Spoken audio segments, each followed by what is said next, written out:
Assalamualaikum warahmatullahi wabarakatuh. Perkenalkan, nama saya Putri Oktaviadi dengan NIM 1923488, Prodi Perpustakaan dan Ilmu Informasi, Departemen Bahasa Sastra Indonesia dan Daerah, Fakultas Bahasa dan Seni Universitas Negeri Padang.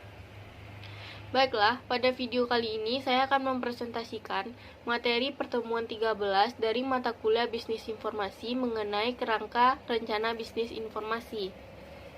Baiklah, pada materi pertama yaitu Business Plan, yang merupakan atau bisa kita artikan sebagai perencanaan bisnis. Menurut Hirsch dan Peter, perencanaan bisnis adalah dokumen tertulis yang disiapkan oleh wirausaha yang menggambarkan semua unsur-unsur yang relevan mengenai perusahaan untuk memulai suatu usaha.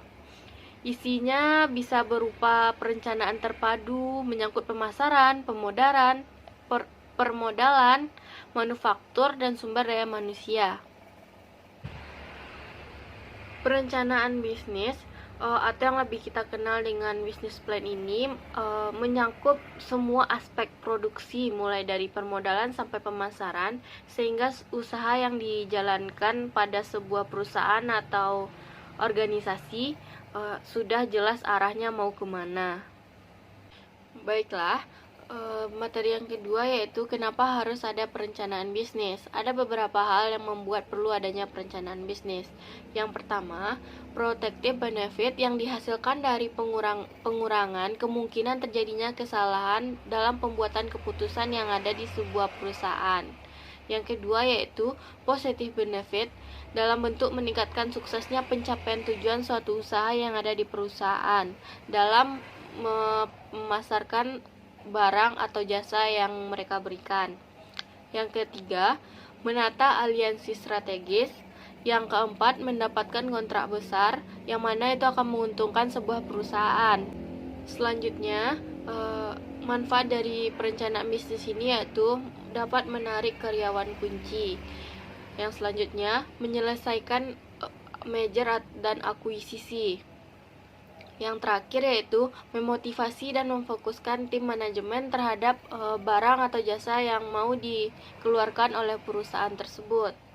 Selanjutnya, kita akan membahas mengenai apa saja kerangka bisnis yang dibutuhkan dalam proses perencanaan bisnis ini. Yang pertama yaitu ringkasan rencana bisnis.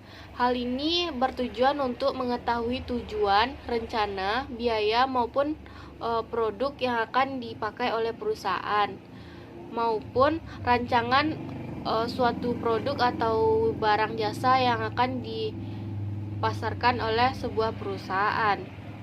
Selanjutnya yaitu deskripsi perusahaan yang dapat memperjelas visi dan misi dari perusahaan itu untuk mengembangkan produk atau jasa apa saja dengan jelas, dan juga nantinya akan menjadi sebuah struktur yang bagus. Selanjutnya yaitu rencana pemasaran. Hal ini dijadikan sebagai patokan dari sebuah barang atau jasa yang akan dipasarkan atau dipromosikan ke masyarakat. Jadi kita harus mengetahui dulu apa saja seperti di mana pemasaran itu akan dilakukan atau siapa orang yang akan dijadikan sebagai target dari pemasaran barang tersebut. Selanjutnya yaitu rencana operasional. Hal ini perlu direncanakan karena nanti pasti adanya biaya produksi atau proses produksi yang akan dilakukan untuk barang atau jasa yang akan digunakan oleh perusahaan. Selanjutnya yaitu jasa atau produk yang ditawarkan.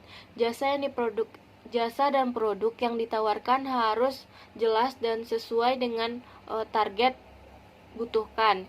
Selanjutnya yaitu manajemen dan organisasi. Pada sebuah perusahaan, kita perlu adanya manajemen dan organisasi agar menjadi terstruktur dan juga terencana dan memudahkan kita dalam hal mengelola jasa atau produk yang mau dikeluarkan oleh sebuah perusahaan.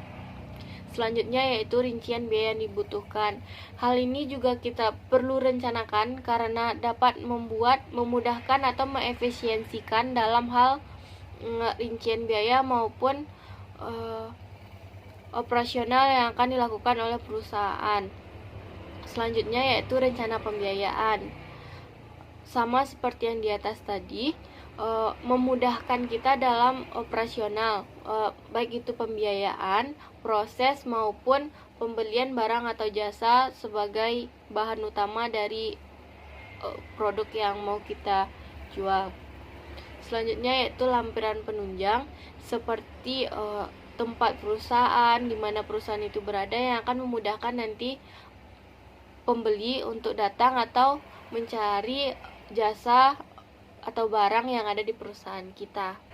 Pada dasarnya, pembuatan kerangka rencana bisnis informasi ini memudahkan kita dalam proses dalam pengerjaan bisnis ini. Contohnya dalam jasa, pada pemberian informasi atau jasa dari perusahaan, kita membutuhkan hal-hal yang dapat memudahkan kita dalam berkomunikasi maupun mengkontribusikan jasa atau barang yang mau kita berikan kepada pengguna.